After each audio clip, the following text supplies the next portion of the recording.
Welcome back. ഇന്നത്തെ film discuss ചെയ്യാൻ പോകുന്നത് ജോൺ മിൽട്ടൺ എഴുതിയ പാരഡൈസ് ലോസ്റ്റിൻ്റെ ബുക്ക് 1ൻ്റെ സമ്മറിയാണ്. ഓക്കെ, ഇതിന് മുന്നേയുള്ള വീഡിയോയിൽ നമ്മൾ പാരഡൈസ് ലോസ്റ്റ് 1 to 12 ബുക്സിൻ്റെ ഒരു ഷോർട്ട് സമ്മറി ചെയ്തിട്ടുണ്ടായിരുന്നു. പാരഡൈസ് ലോസ്റ്റ് എന്ന് പറയുന്നത് ലോങ് ഫോം എപ്പിക് പോയമാണ് ആൻഡ് കൺസിസ്റ്റിംഗ് ഓഫ് 12 ബുക്സ്. 10,000 ലൈൻസിൽ ബ്ലാങ്ക് വേഴ്സിൽ എഴുതിയ ഒരു എപ്പിക് പോയമാണ് പാരഡൈസ് ലോസ്റ്റ് എന്ന് പറയുന്നത്. 1607 ഇത് പബ്ലിഷ് ചെയ്യുന്നത്.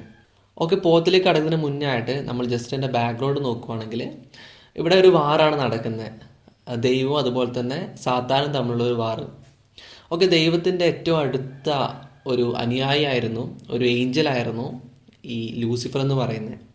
എന്നാൽ ദൈവം തൻ്റെ പവർ മുഴുവൻ, തൻ്റെ അധികാരം മുഴുവൻ തൻ്റെ മകന് കൊടുക്കുകയാണെന്ന് അറിഞ്ഞ ലൂസിഫർ ഇതിനെതിരെ ശക്തമായി പ്രതികരിക്കുന്നുണ്ട്. സോ ആ പ്രതികരണമാണ് ഒരു വാറിലേക്ക് കലാശിക്കുന്നത്. ലൂസിഫർ എന്ത് ചെയ്യുന്നത് വെച്ചാൽ ദൈവത്തിൻ്റെ ഈ തീരുമാനത്തോട് ഇഷ്ടപ്പെടുന്നില്ല. അതുകൊണ്ട് തന്നെ ലൂസിഫർ തൻ്റെ അനുയായികളൊക്കെ കൂട്ടിയിട്ട് ദൈവത്തിനോടൊരു വാറിന് മുന്നോട്ട് വരികയാണ് ചെയ്യുന്നത്. എന്നാൽ വാറിൻ്റെ ഫലമായിട്ട് എന്ത് സംഭവിക്കുന്നു വെച്ചാൽ ലൂസിഫറിനെ അതുപോലെ തന്നെ ലൂസിഫറിൻ്റെ മറ്റുള്ള അനുയായികളെ എല്ലാം കൂടി ദൈവം ഹെല്ലിലേക്ക് അയക്കുകയാണ് ചെയ്യുന്നത്. ഈ ഹെല്ലിലേക്ക് എന്ന് പറയുന്നത് 9 ദിവസം കൊണ്ടാണ് അവർ ഹെല്ലിലേക്ക് എത്തിപ്പെടുന്നത്. ഓക്കെ, അത് എടുത്തെറിയപ്പെടുന്നു എന്നാണ് ഇവിടെ പറയുന്നത്. ഓക്കെ, ഇതാണ് അതിൻ്റെ ഒരു ബാക്ക്ഗ്രൗണ്ട് എന്ന് പറയുന്നത്. ഇനി നമ്മൾ പോംത്തിലേക്ക് കടക്കുകയാണെങ്കിൽ ബിഗിൻ ചെയ്യുമ്പോൾ തന്നെ നമുക്ക് കാണാൻ സാധിക്കുന്നത് മ്യൂസസ്, അതായത് ദേവതയെ വിളിച്ചുകൊണ്ട് അല്ലെങ്കിൽ ഒരു സ്തുതിഗാനത്തോടു കൂടിയാണ് നമ്മൾ ഈ ബിഗിൻ ചെയ്യുന്നത്. ഓക്കെ, ഇവിടെ നമ്മുടെ മിൽട്ടൺ പറഞ്ഞത് എന്താണെന്ന് വെച്ചാൽ ഏൻഷ്യൻ ഗ്രീക്ക് പോയറ്റ്സ് വിളിക്കുന്ന മ്യൂസ് അല്ല ഇതെന്നും അതിൽ നിന്ന് വ്യത്യസ്തമായിട്ടുള്ള ഒരു മ്യൂസാണ് ഇത് എന്നും പറയുന്നുണ്ട്. അതായത് ഒരു ഹോളി സ്പിരിറ്റിൻ്റെ ഒരു കമ്പാരിസണൊക്കെ നമുക്കിവിടെ കാണാൻ സാധിക്കുന്നുണ്ട്. സോ അങ്ങനൊരു മ്യൂസിനെയാണ് ഞാനിവിടെ പ്രകീർത്തിക്കുന്നത് എന്നും അതുകൊണ്ട് തന്നെ തൻ്റെ ഈ പോയം ഒരു ബെറ്റർ പൊസിഷനിലേക്ക് വരും എന്നും പറഞ്ഞുകൊണ്ടാണ് ഇവിടെ ബിഗിൻ ചെയ്യുന്നത്. ഓക്കെ, നമ്മൾ ഈ പോയത് നോക്കുകയാണെങ്കിൽ നമുക്ക് മനസ്സിലാവുന്ന കാര്യം എന്താണെന്ന് വെച്ചാൽ ദൈവത്തിന് ഏറ്റവും മാക്സിമം ഒരു പവർ കൊടുക്കുന്ന രീതിയിലാണ് മിൽട്ടൺ എഴുതിയിട്ടുള്ളത്. അതായത് ഏത് കാരണവശാലും ദൈവത്തെ താഴ്ത്തി കെട്ടാതെ ദൈവമാണ് ഒരു സുപ്രീം പവർ എന്നുള്ള ഒരു ആറ്റിറ്റ്യൂഡിൽ, ആ ഒരു മനോഭാവത്തോടു കൂടിയാണ് മിൽട്ടൺ എൻ്റെ പോയം രചിച്ചിട്ടുള്ളത്. ഓക്കെ, നമ്മുടെ ഈ പ്രൊലോഗിന് ശേഷം നമ്മൾ ഫസ്റ്റ് കാണുന്ന സീൻ എന്താണെന്ന് വെച്ചാൽ സാത്താൻ നരകത്തിൽ ഒരു തടാകം എന്ന് പറയുന്നത് ഒരു കത്തി എരിഞ്ഞുകൊണ്ട് ഇരിക്കുന്ന ഒരു അഗ്നിയുടെ തടാകത്തിൽ സാത്താനും തൻ്റെ അനുയായികളും മുഴുവനായിട്ട് വീണ് കിടക്കുന്ന ഒരു ദൃശ്യത്തോടു കൂടിയാണ് ബിഗിൻ ചെയ്യുന്നത്. സാത്താൻ്റെ തൊട്ടടുത്തായിട്ട് ബിയൽസബൂബ് എന്ന് പറയുന്ന മറ്റൊരു അനുയായിയുണ്ട്. ഓക്കെ, ബിയൽസബൂബ് എന്ന് പറയുന്നത് സാത്താൻ കഴിഞ്ഞ തൊട്ടടുത്തുള്ള റാങ്കുള്ള ഒരാളാണ്, അല്ലെങ്കിൽ ഒരു ഡെവിളാണ് ബിയൽസബൂബ് എന്ന് പറയുന്നത്. ഓക്കെ, ഇപ്പം നരകത്തിനെ പറ്റി പറയുകയാണെങ്കിൽ ഒരു ഹൊറിഡ് ആയിട്ടുള്ളത് സൈലൻസ് ആണ്. ആ സൈലൻസിനെ ബ്രേക്ക് ചെയ്തുകൊണ്ട് ആദ്യം സംസാരിക്കുന്നത് സാത്താനാണ്. സാത്താൻ ആദ്യം തന്നെ തങ്ങളുടെ ഈ കറണ്ട് സ്റ്റേറ്റിനെ പറ്റി ലെമൻറ്റ് ചെയ്യുന്നുണ്ട്. കാരണം എന്ന് വെച്ചാൽ നമ്മളിപ്പോൾ സ്വർഗത്തിൽ നല്ല രീതിയിൽ ഒരു ഏഞ്ചൽസിനെ പോലെ ജീവിച്ച നമ്മുടെ ഇപ്പോഴത്തെ അവസ്ഥ എന്ന് പറയുന്നത് ഇപ്പോൾ ഒരു വിരൂപരായി ഒരു മോശപ്പെട്ടൊരു അവസ്ഥയിലേക്ക് നമ്മൾ എത്തിപ്പെട്ടിട്ടുണ്ട്. സോ ആ ഒരു കാര്യത്തിൽ പറഞ്ഞുകൊണ്ടാണ് സാത്താൻ തൻ്റെ സ്പീച്ച് തുടങ്ങുന്നത്. താൻ ഡിഫീറ്റ് ചെയ്യപ്പെട്ടു എന്ന് സാത്താൻ അറിയാം, പക്ഷെ എന്നാൽ പോലും അതിൽ തനിക്കൊരിക്കലും റിഗ്രറ്റ് ഇല്ല. തനിക്ക് ഇനിയുള്ള ഒരേ ഒരു കാര്യം എന്ന് പറയുന്നത് ഗോഡിനെതിരെ വാർ ചെയ്യണം എന്നുള്ള കാര്യം മാത്രമാണ് തനിക്കുള്ളത്. ഇവിടെ ഗോഡ് എന്നുള്ള പേര് പോലും അദ്ദേഹം പരാമർശിക്കുന്നില്ല. ഓക്കെ, ഇതിന് മറുപടിയായിട്ട് ബിയൽസബൂബ് ആൻസർ ചെയ്യുന്നുണ്ട്. ബിയൽസബൂബ് പറയുന്ന കാര്യം എന്താണെന്ന് വെച്ചാൽ ദൈവം എന്ന് പറയുന്ന ഒമ്നിപൊട്ടൻ്റ് ആണ്, അതുപോലെ തന്നെ സർവശക്തനാണ്. ഈ ഒരു ദൈവത്തിന് നമ്മളെ വേണമെങ്കിൽ കൊല്ലാൻ സാധിക്കും. പക്ഷേ എന്നിട്ടും അദ്ദേഹം എന്തുകൊണ്ട് കൊല്ലാതെ വിട്ടു എന്ന് വെച്ചാൽ നമ്മൾ ഈ നരകത്തിൽ കിടന്നിട്ട് അനുഭവിക്കണം. സോ അതിന് വേണ്ടിയിട്ടാണ് സഫർ ഫോർ എവർ എന്നതുകൊണ്ട് മാത്രമാണ് നമ്മളെ കൊല്ലാതെ വിട്ടതെന്നാണ് ബിയൽസബൂബ് പറയുന്നത്. എന്നാൽ ഈ ബിയൽസബൂബിൻ്റെ ഈ കാര്യത്തിനോട് സാത്താൻ എതിർക്കുന്നില്ല. ബിക്കോസ് സാത്താൻ അറിയായിരുന്നു അത് തന്നെയാണ് റീസൺ എന്നുള്ളത്.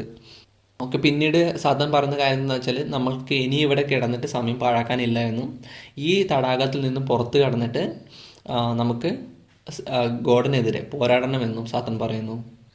ഓക്കെ, ഇവിടെ ഈ തടാകത്തിൽ കിടക്കുന്ന സാത്താൻ്റെ ബോഡിയെ മിൽട്ടൺ ഒരു വെയിലുമായിട്ടൊക്കെ ഉപമിക്കുന്നതായിട്ട് നമുക്ക് കാണാം. അതുപോലെ തന്നെ Greek Titan floating on the waves എന്ന രീതിയിൽ ഉപമിക്കുന്നതായിട്ട് നമുക്കിവിടെ കാണാൻ സാധിക്കുന്നുണ്ട്. ഓക്കെ, പിന്നീട് സാത്താൻ എന്ത് ചെയ്യുന്നു വെച്ചാൽ ഇവരൊരു ചെയിനിലാണുള്ളത്, അതായത് ഒരു ചങ്ങലയിൽ ബന്ധിക്കപ്പെട്ടാണുള്ളത്. പിന്നീട് സാത്താൻ ഈ ചെയിനിൽ നിന്നും ഊരിയിട്ട് പുറത്തേക്ക് കടക്കുന്നുണ്ട്.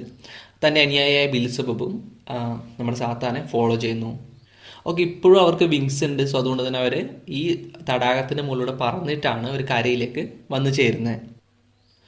ഓക്കെ, ഇപ്പോൾ ഇവർ വിചാരിക്കുന്ന കാര്യം എന്താണെന്ന് വെച്ചാൽ തങ്ങളുടെ ശക്തി കൊണ്ടാണ് തങ്ങൾ ഈ ചങ്ങല പൊട്ടിച്ചതെന്നും തങ്ങൾ ഇപ്പോഴും ശക്തി ഉണ്ട് എന്നും. എന്നാൽ ഇവിടെ മിൽട്ടൺ പറയുന്ന കാര്യം എന്താണെന്ന് വെച്ചാൽ ദൈവം അറിഞ്ഞുകൊണ്ട് ചെയ്ത കാര്യങ്ങളാണ് ഇതൊക്കെ. അതായത് ദൈവം അറിയാതെ ഒരു കാര്യവും ഈ ലോകത്ത് സംഭവിക്കില്ല. അതായത് nothing in the universe happens without God's concern. ദൈവത്തിൻ്റെ കൺസേൺ ഇല്ലാതെ അത് സംഭവിക്കില്ല എന്നും ഗോഡ് എപ്പോഴും ഒരു സുപ്പീരിയർ പൊസിഷനിൽ നിൽക്കുന്നു എന്നും മിൽട്ടൺ ഇവിടെ കൂട്ടിച്ചേർക്കുന്നുണ്ട്. ഇതാണ് ഞാൻ നേരത്തെ പറഞ്ഞത്, എപ്പോഴും ഗോഡിനൊരു സുപ്പീരിയർ പവർ മിൽട്ടൺ കൊടുക്കുന്നുണ്ട്. ഓക്കെ, പിന്നീട് സാത്താൻ തൻ്റെ അനുയായികളോട് പറഞ്ഞ കാര്യം എന്താണെന്ന് വെച്ചാൽ, അല്ലെങ്കിൽ ആദ്യം തന്നെ സാത്താൻ ഒരു ലെമൻസ് ഉണ്ട്, അല്ലെങ്കിൽ സ്വർഗത്തിൽ നിന്ന് വിട്ടുപോയതിൻ്റെ ഒരു ചെറിയ ലെമൻറ്റ് കാണിക്കുന്നുണ്ടെങ്കിലും അതിനുപരിയായിട്ട് സാത്താനുള്ളതെന്ന് വെച്ചാൽ ഇപ്പോഴുള്ള കാലത്തെ അക്സെപ്റ്റ് ചെയ്യുക എന്നുള്ള കാര്യമാണ്. ഓക്കെ, ഇപ്പോൾ താനുള്ളത് നരകത്തിലാണെങ്കിൽ കൂടി അതിനെയും നമുക്ക് സ്വർഗ്ഗതുല്യമാക്കി മാറ്റാൻ സാധിക്കും എന്നുള്ള ഒരു ഐഡിയ അല്ലെങ്കിൽ ഒരു തോട്ട് സാത്താനിൽ പ്രകടമായിരുന്നു. സാത്താൻ പറഞ്ഞ കാര്യം എന്ന് വെച്ചാൽ better to reign in hell than serve in heaven എന്നാണ് പറയുന്നത്. അതായത് ഹെവനിൽ നിൽക്കുന്നതിനേക്കാളും നല്ല, ഹെവനിൽ ദൈവത്തിനെ ശുശ്രൂഷിച്ചുകൊണ്ട് ഒരു അടിമയെ പോലെ നിൽക്കുന്നതിലും നല്ലത് ഈ നരകത്തിൽ കിടക്കുന്നതാണ് എന്നാണ് സാത്താൻ പറയുന്നത്. ഓക്കെ, പിന്നീട് മിൽട്ടൺ പറഞ്ഞ കാര്യം എന്ന് വെച്ചാൽ ഇപ്പോൾ സാത്താൻ്റെ കൂട്ടിലെ അനുയായികളിൽ പല ഡെവിൾസും നാളെ വർഷിപ്പ് ചെയ്യപ്പെടുന്ന, ആരാധിക്കപ്പെടുന്ന ഗോഡ്സായിട്ട് മാറുന്നുണ്ട് എന്ന് പറയുന്നു. ഓക്കെ, ഇതിൽ പ്രോമിനൻ്റ് ആയിട്ടുള്ള ചില ഡെവിൾസിനെ നമുക്ക് നോക്കാം. First one is മൊലോക്ക്.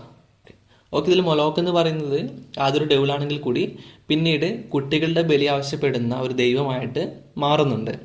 രണ്ടാമത്തത് അസ്റ്റോറത്ത്, പിന്നീഡ് സീ മോൺസ്റ്ററായ ഡാഗോൺ, അതുപോലെ മൃഗങ്ങളുടെ തലയുള്ള ഈജിപ്ഷ്യൻ ദൈവങ്ങൾ, പുരാതന ഗ്രീക്ക് ദേവന്മാർ, പിന്നെ ബെലിയൽ എന്ന് പറയുക ലസ്റ്റ്ഫുൾ, അതുപോലെ തന്നെ വയലൻ്റ് ആയിട്ടുള്ള ഗോഡ്. ഓക്കെ, ഇവരൊക്കെയാണ് ഇതിൽ പ്രധാനികളെന്ന് പറയുന്നത്. ഓക്കെ, ഇപ്പോൾ ഡെവിൾസ് ധരിച്ചിട്ടുള്ള വേഷം എന്ന് പറയുന്നത് നേരത്തെ വാറിൽ ഉണ്ടായ ടൈമുള്ള അതേ ആർമർ തന്നെയാണ് ധരിച്ചിട്ടുള്ളത്. ഓക്കെ, ഈ ഒരു കാഴ്ച കണ്ട് സാത്താൻ സന്തോഷപ്പെടുന്നുണ്ട്. അതുപോലെ ഒരു എൻകറേജ്മെൻറ്റ് സാത്താനിൽ ഉണ്ടാകുന്നുണ്ട്. അതായത് മറ്റുള്ള എന്തിനേക്കാളും ഒരു ഗ്ലോറിയസ് ആർമിയാണ് തനിക്കുള്ളത് എന്നുള്ള ഒരു ബോധം ഇവിടെ ഉണ്ട്. മിൽട്ടൺ തന്നെ പറയുന്നത് it's far more magnificent than any of the famous human armies of later was എന്ന് പറയുന്നുണ്ട്. അതായത് ഹ്യൂമൻ ആർമീസിൽ വെച്ച് നോക്കുകയാണെങ്കിൽ തന്നെ ഏറ്റവും മാഗ്നിഫിസൻ്റ് ആണ് ഈ സാത്താൻ്റെ ആർമി എന്നാണ് പറയുന്നത്. ഓക്കെ, തനിക്ക് വേണ്ടിയിട്ട് തൻ്റെ അനുയായികൾ കുറേ കഷ്ടപ്പാടുകൾ സഹിച്ചിട്ടുണ്ട്. സ്വർഗത്തിൽ നിന്ന് വന്ന അവർ ഒരുപാട് ലക്ഷക്കണക്കിന് വരുന്ന തൻ്റെ അനുയായികൾ ഒരുപാട് പീഡനങ്ങൾ സഹിച്ചിട്ടുണ്ട്. പക്ഷെ എന്നാൽ പോലും ഗോഡിനോട് മാപ്പ് പറയാതെ ഗോഡിനെതിരെ പോരാടാൻ തന്നെ സാത്താൻ തീരുമാനിക്കുന്നു. പക്ഷെ ആകെയുള്ള ഡൗട്ട് എന്ന് പറയുന്നത് എങ്ങനെയാണ് പോരാടേണ്ടത് എന്നാണ്. അതായത് ഒരു ഓപ്പൺ വാർ വേണോ അല്ലെങ്കിൽ ആരും അറിയാതെയുള്ള ഒരു ശീതയുദ്ധം വേണോ എന്നുള്ള ഒരു കൺഫ്യൂഷനിലാണ് സാധാരണ ഉള്ളത്. ഓക്കെ, പിന്നീട് അവരെന്ത് ചെയ്യുന്ന വെച്ചാൽ തൊട്ടടുത്തുള്ള ഒരു മലയുടെ ഹില്ലിൽ അങ്ങോട്ടേക്ക് പോകുന്നുണ്ട്. അതിനുശേഷം ആ ഹില്ല് തുറന്നുകൊണ്ട് സ്വർണം അതിൽ നിന്നും എടുക്കുന്നുണ്ട്. ഓക്കെ, ഇതിന് സ്വർണം മാത്രമല്ല, സ്വർണത്തിനോടൊപ്പം അത് റോ മിനറൽസ് കൂടി എടുക്കുന്നുണ്ട്. ഇതിന് നേതൃത്വം നൽകുന്ന മാമൻ എന്ന് പറയുന്ന ഒരു ഡെവിളാണ്. ഓക്കെ, ഇവിടെ നമ്മുടെ മിൽട്ടൺ കൊടുക്കുന്ന പിക്ചർ എന്ന് പറയുന്നത് നമ്മൾ ഇത്ര നാളും കണ്ടിരുന്ന അല്ലെങ്കിൽ നമ്മൾ വിചാരിച്ചിരുന്ന ഒരു നരകത്തിൻ്റെ പിക്ചറിൽ നിന്ന് വ്യത്യസ്തമായിട്ട് സ്വർണ്ണങ്ങളും രത്നങ്ങളൊക്കെ ഉള്ള ഒരു നരകത്തിൻ്റെ പിക്ചറായിട്ടാണ് മിൽട്ടൺ ഇവിടെ കൊടുത്തിട്ടുള്ളത്. അതുപോലെ തന്നെ മിൽട്ടൺ ഒരു കാര്യം കൂടി നമ്മുടെ റീഡറിനോട് വാൺ ചെയ്യുന്നുണ്ട്, about admiring the rich minerals of hell as they are nothing but vanity. Vanity മാത്രമാണ്, അത് മായയല്ലാതെ മറ്റൊന്നും അല്ല ഇത് എന്നുള്ള ഒരു വ്യൂ കൂടി മിൽട്ടൺ ഇവിടെ കൂടുന്നതായിട്ട് കാണാം. ഓക്കെ, പിന്നീട് ഡെവിൾസ് തങ്ങളുടെ സൂപ്പർ നാച്ചുറൽ പവർ യൂസ് ചെയ്തുകൊണ്ട് ഒരു മാസീവായിട്ടുള്ള ഒരു ടെമ്പിൾ അവിടെ കൺസ്ട്രക്ട് ചെയ്യുന്നുണ്ട്. അതായത് ഷോർട്ട് എമൗണ്ട് ഓഫ് ടൈമിലാണ് അവർ ഈ ടെമ്പിൾ കൺസ്ട്രക്ട് ചെയ്യുന്നത്. This temple is larger and more magnificent than the pyramids of Egypt or any temple human ever build.